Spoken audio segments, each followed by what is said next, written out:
Hi everyone. Today I'm reviewing Katabasis by R.F. Kuang. Uh, I have just finished it. It was a pretty lengthy book. I think it's around 600 pages. Also, I'm almost done with The Wager by David Graham. Uh, with spoiler, uh, I'm loving it so far. It's one of the best books I have read. It doesn't even, feel like a non-fiction book. So yeah, that's with the wager. And uh, let's start the review of Katabasis by R.F. Kuang. Okay, so this is my first book from this author R.F. Kuang. I've heard a lot of good things about this. So I went into this book, with some pretty high expectations, especially uh, knowing this author. It's quite popular. This is my first book from her, so yeah, I've heard a lot of good things about her work, and yeah, I was pretty excited about it. But the feelings. But the truth is, I didn't like this book. I'm going to be straight up honest. I didn't like this book that much. This book is undeniably ambitious. First of all, that's the word that pops up straight in my mind. There's a lot of admire here, but it also felt me left me frustrated, exhausted, and honestly sometimes bored. So yeah, let's talk about it. Don't worry, it's going to be a spoiler-free review. So let's talk about the premise and the initial setup of this book. So Katabasis, starts with an incredible premise. We follow Alice Law, a postgraduate in analytic, magic, and her fellow Peter, who descend into the what do you call it, the eight courts of hell to rescue their professor. Whose name was Jacob Grimes. So the setup was, kind of, intriguing, was, fantastic. We get a chalk drawn, pentagram, oppressive weather, chilling architecture. The world building here is, atmospheric, it's dark, and it's, compelling as well. So in the beginning, I thought, yes, this is it. I'm going to, get an epic, descent into a magical underworld. And for a while, it delivered for me. Also, let's talk about the, atmosphere and the world building in this book. One of, Kwong's, undeniable strength is her, ability to paint a vivid picture in your head. The descriptions of hell, the weather, the strange geography, and, the oppressive architecture, it all felt, alive. And the first two, quotes of hell in particular were, incredibly creative, and, it pulled me in, completely. But unfortunately, here's the problem. That, same strength also, became the weakness of a writing I felt in this book. The descriptions, piled up so much that it often, felt tedious for me. Uh, Instead of, feeling immersed, I felt, buried in these details. The prose, while beautiful, was dense and overlong. It also got to the point where I was losing the thread of the actual story. Okay, so now let's talk about the characters. Alice, particularly Alice and Peter. Alice Law, our supposed protagonist, was tough to root for. Honestly, she came across as extremely unlikable for most of the book, if I can recall, yeah, most of the book. And the wild part is that we don't even get a real description of her. I think until, let's say, around 300 through 350 pages in, we only know her hair color at by that point. So for such a long, ambitious novel, and the characters felt strangely underdeveloped and hollow for me. And then there's Peter. On paper, he's intriguing, empathetic, with a layered backstory, but in execution he felt dull and totally distant for me.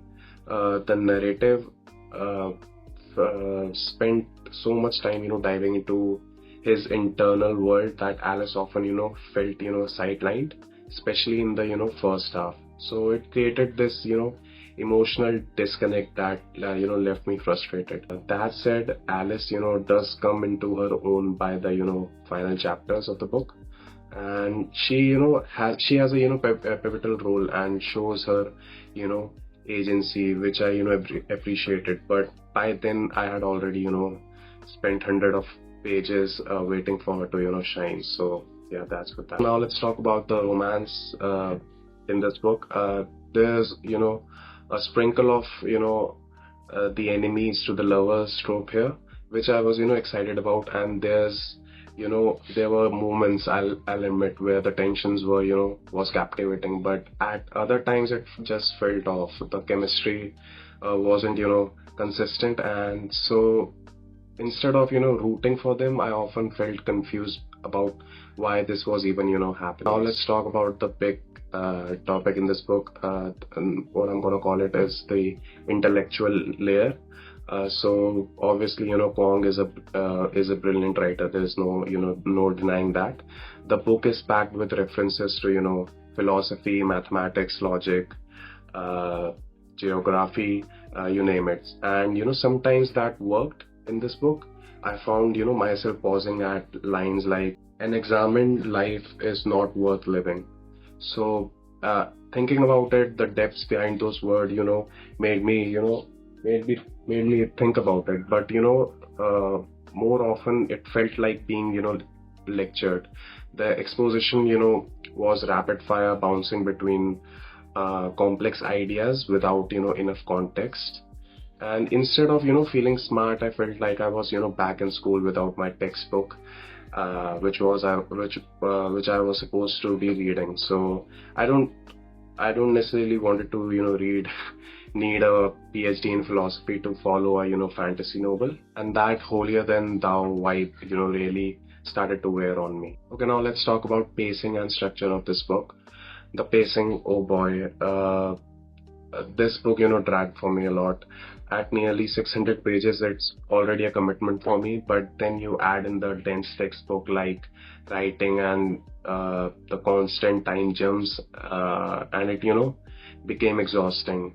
I kept having to remind myself which port of hell we were in, and eventually I just stopped caring about it.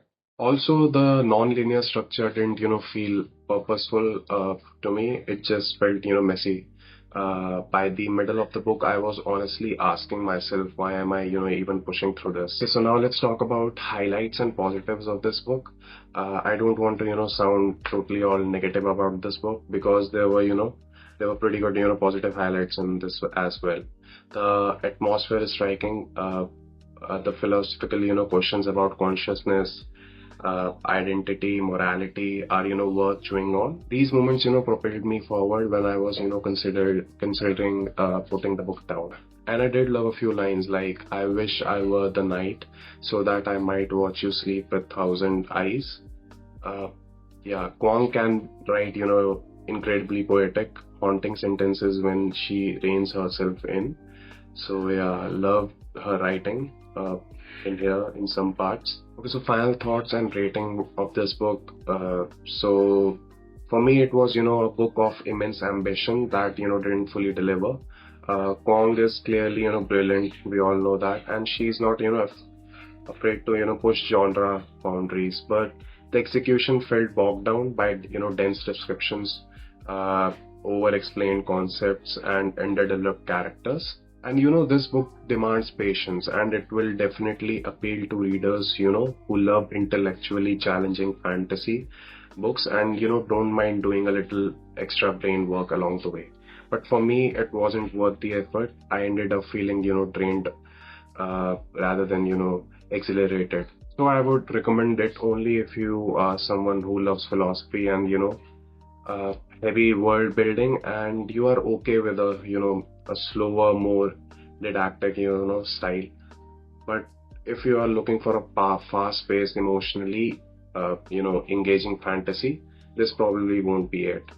So my final verdict is that I respected Kwan's ambition and moments of brilliance, and I was ultimately disappointed. I would give Katabasis around 2.5 star, let's say, out of 5. And yeah, that's my spoiler-free review of this book. And let me know if you have read, Katabasis. I would love to hear your thoughts. Did it work for you, or did you, find it as exhausting as I did? So yeah, let me know in the comments. And if you, enjoy book reviews and bookish discussions, don't forget to like, subscribe, and ring the bell. Yeah, thanks for watching, and I'll see you in the next one. Bye.